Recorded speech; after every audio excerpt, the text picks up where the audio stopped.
Good morning, boys and girls, and welcome to Social Studies class this morning. Today's topic is going to be English settlements and also going into the 13 colonies.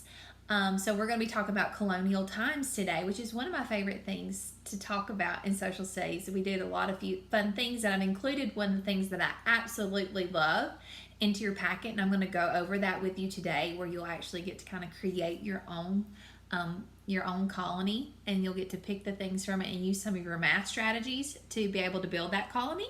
But first off, I'm going to start off by reading to you about the Jamestown settlement. Now, with the Jamestown settlement, this page was left off of your packet, so I'm going to read this part to you out loud, and then I'm also going to put a picture of it in the comments so that you can have it when you're answering your questions, or if you've already done this, you can go back and look at and see if you got your answers correct already. But anyway, so I'm going to go ahead and read that to you first to kind of get that out of the way. Jamestown settlement, United States history. Can you imagine living in the wild during the winter with just a few supplies? That's what the first settlers of Jamestown had to do. This city is presently known as Virginia, became America's first permanent English colony.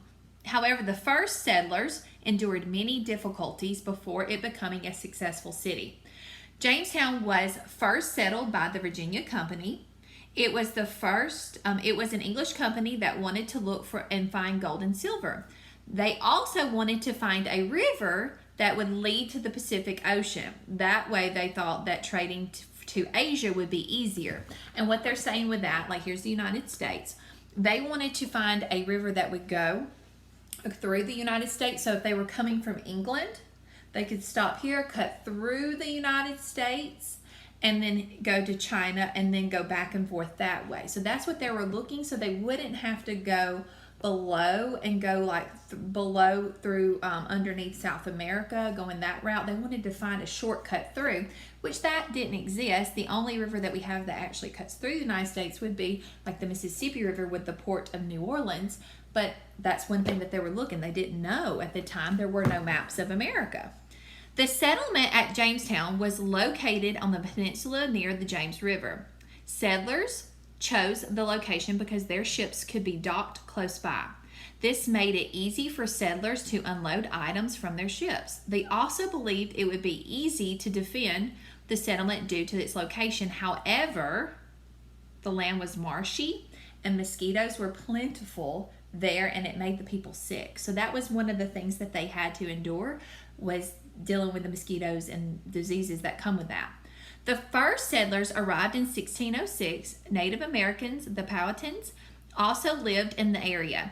The settlers traded with the Native Americans for food. Sometimes the Powhatans also gave food as gifts.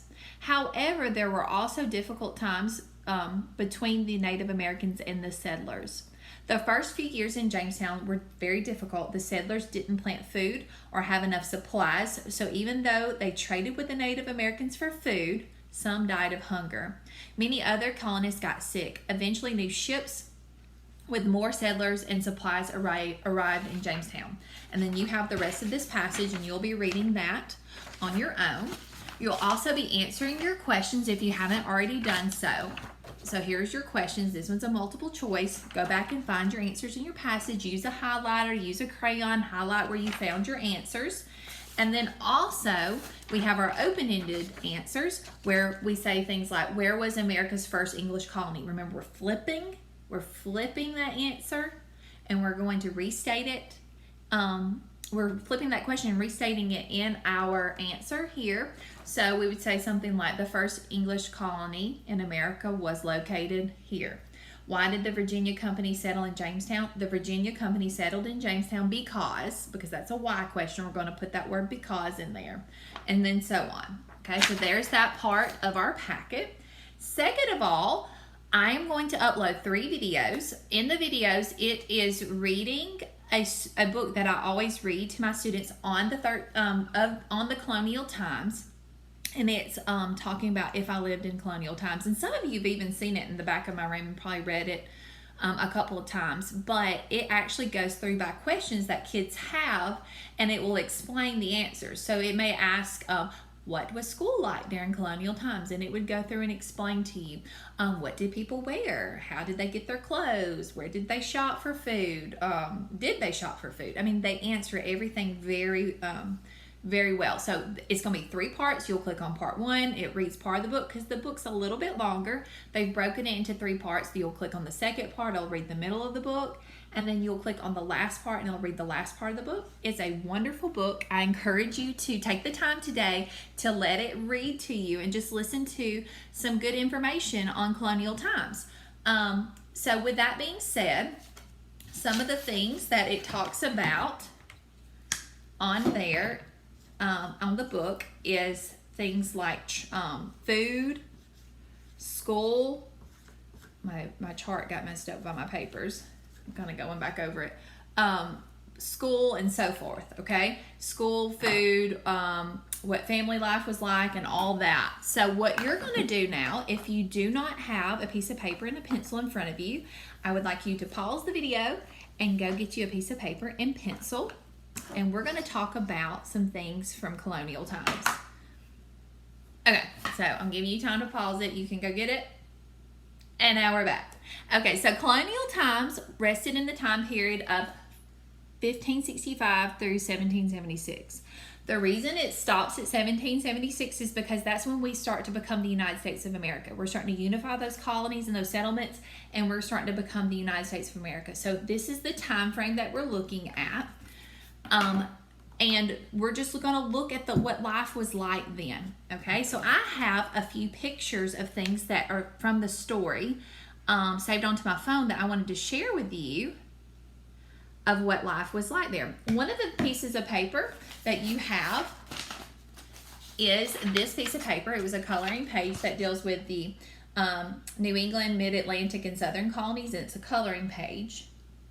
You can Google this. If you don't have Google, and I've already gotten a picture saved onto my phone, I'm going to show it to you now, and then you can pause the video if you need to. You can use the green, the blue, and the brown, and it's showing you what the brown would be your Southern colonies, the green would be your Mid-Atlantic, and then the blue is going to be your New England colonies. So this would kind of give you the information you need for that map. Okay. Now talking about colonial times, on your piece of paper, what I want you to do, we're going to be looking at information, what life was like then and what it's like now. So we're going to make our own graphic organizer. You know, we do this a lot with our reading books. You're going to draw 3 columns. And I'm going to show you what that's going to look like. You're going to draw 3 columns. You're going to draw a line at the top. And you're going to write the word now. I'm going to show you what it looks like. And you're going to write the word then. Okay? So you're writing now and then. Okay? We're going to make some categories, and we're going to look at what life was like during these times. You may hear my doorbell. My Walmart order is arriving. It's going to be left on my porch. Okay, so here, now, and then. Okay, so we're going to look at school. So we're going to write the word school. Okay, we're going to look at food.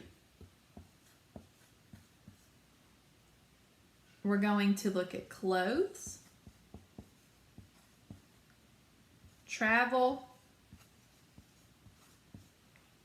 and toys. Okay, I'm going to talk to you a little bit about information that I know that I got from the text. I still want you to listen to the 3 stories as well. Okay, when I'm speaking and when you're looking at the video, you can go back and look at the videos of the book being read aloud to you, the 3 videos that we talked about. You're going to list 2 things for each category. Okay, so for example, you're going to tell me what school is like now versus what school was like then. You're going to give me 2 things that we have going on at school now. Maybe not quarantine like what school used to be like for us. And then 2 things about what school was like back then. Okay, 2 things about food now, 2 things about food during colonial times. And then we're going to continue this all the way down. Now you're going to need to write some good information because tomorrow's lesson, I'm going to do a little writing lesson and upload it for us. And we're going to use the information off of this chart to write a good compare and contrast paragraph on this. Okay, so we're going to be using this information. We're going to combine writing. It's going to be a writing lesson combined with reading, combined with social studies, because those all build on one another. So that's what we're going to be looking at. Okay, so first of all, with colonial times, during colonial times, school was a little bit different, okay? So when you first started school, you would go to something called a dame school, and at the dame school, you may have something called a horn book. And Miss McGuire actually furnished us one of these. And so a horn book looked like this. But on the horn book, it had information on there that you had to learn. And once you learned all the information, then you could pass off to the next school. So here's a picture of a real horn book. You would be responsible for learning everything that was on the front and on the back. And then you would go on to the next school, which would be like a schoolhouse school. Where if you went to the schoolhouse school, that would be like a bunch of different ages on the same room. One thing that the book mentioned, that if you were responsible for bringing your own firewood to school. So if you forgot your piece of firewood, then you had to sit in the back of the room. Even if you were cold, you had to still stay back there and just be cold. Okay.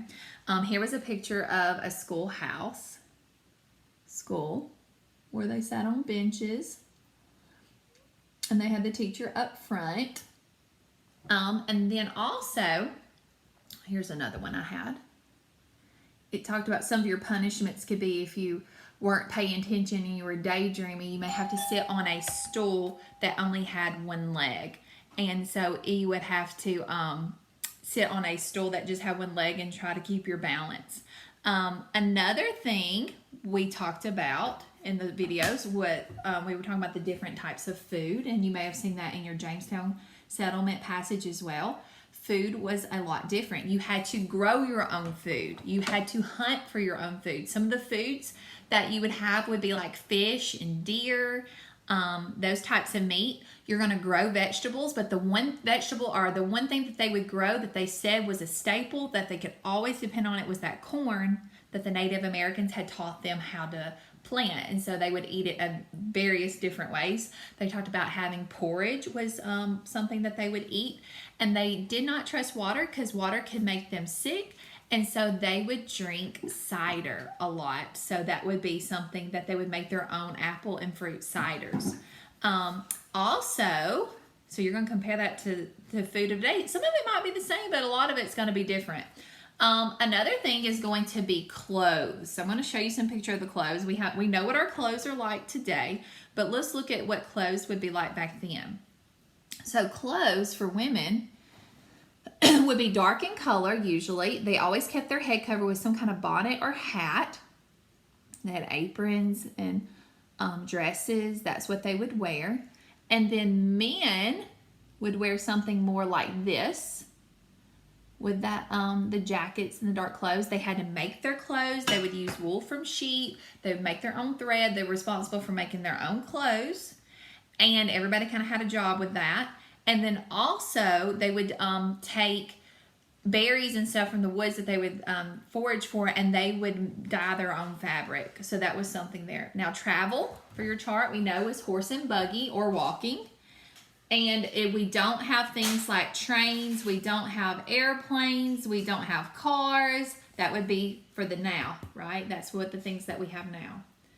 Okay, toys. Toys would be different as well. Toys, back then, that's a luxury. It was just something they didn't have. If they had a doll, it was something that was very special to them. It was like it was a big prized possession to them. Girls might make dolls out of like twigs, or make dolls out of like corn husk or whatnot, maybe playing with rocks and sticks. But kids just didn't really have time to play. They had jobs to do around the house. They were constantly helping their parents for survival, and so they didn't really get to play with toys. So you're going to write down what toys would be like then, and then maybe what you have, all these games. Liam has so many toys, all these gaming systems and everything like that.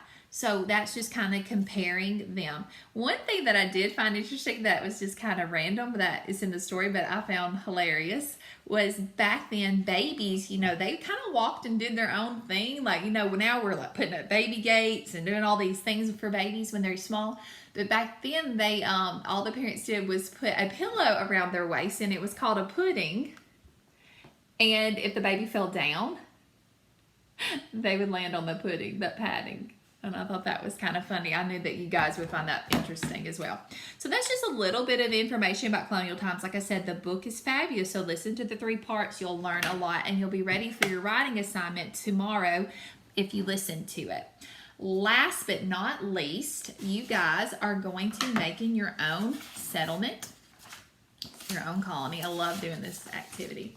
So the first thing that you would do is you're going to pick a site, okay? And I want you to read carefully, because with the Jamestown colony, they picked a wet, marshy area, which made it kind of difficult with the mosquitoes and the malaria and stuff like that. So, and the sicknesses and diseases. So you make sure you choose wisely. It gives you a description. So it says, directions. Now that you have a crew and your supplies, you must pick a site. It is late summer and you are ready to settle down. Where will your colony end up? Consider your crew and your supplies as you make your decision, okay? So let's look and see what crew and supplies we want to make. So here's where you're really going to have to use some math, okay? So when you're creating this colony here, the directions state you're about to start your own colony in the New World. You need supplies to make your colony successful. You have a limited amount to spend and must purchase enough supplies to last 15 people a full year, 2 months at sea and 10 in Virginia. Good luck, and I hope that you survive. You get to spend 600 points. Okay, so for here, you're going to write down, here's your items. Here is the number of items you want to buy and the total that you spent. So let's look, for example, at a horse. You want a horse. Maybe you don't want just one horse, you want 2 horses. So for horses, I'm going to write down I want 2. Well, they each are 25 points, so that would be 50 points total. I'm going to total everything up, and I can't spend more than 600 points. Okay? On the other part, you get to pick your crew. You can't have more than 14 people. You can have less than 14 people, but you can't have more than 14 people. Because remember that sheet said 15 people. That would be 14 people in yourself. So you can do less, you just can't do more. So if you choose a doctor, well, that's 25 points. You only get to spend 100. So if you pick 2 doctors, well, then you just spent 50 points. Okay, so you're going to get to choose. You got a doctor, a soldier, a farmer, a blacksmith, a translator, an experienced leader, a young child, and a church official. You get to put the total number of people you're taking and the total for your supplies, how many points. You can't go over 100 points. And why did you pick the supplies that you picked, and why did you pick the people? You can write about it down here. Okay, so that is that activity. You're going to be building your own colony. I think you guys will really enjoy it. My kids in the past have always loved that activity and just kind of making it. It's very similar to the game, the Oregon Trail. And I know that you guys know what the Oregon Trail if you watch Teen Titans, because when I was watching it with my little boy, I said, oh, that's the game that I used to play when I was a kid. And I just laughed because I knew exactly what they were talking about, because that was the game that we played on the computer when we were kids. If I can find a link to it, I will upload it. Sometimes I can find a link and you can go in and play the Oregon Trail. It might be more popular now. It might be harder to find with the Teen Titans episode, but I will look to see, and if I do, I'll put it in the comments and let you find a link where you can go in and play it too. Well, I hope that you enjoy Social Studies class today.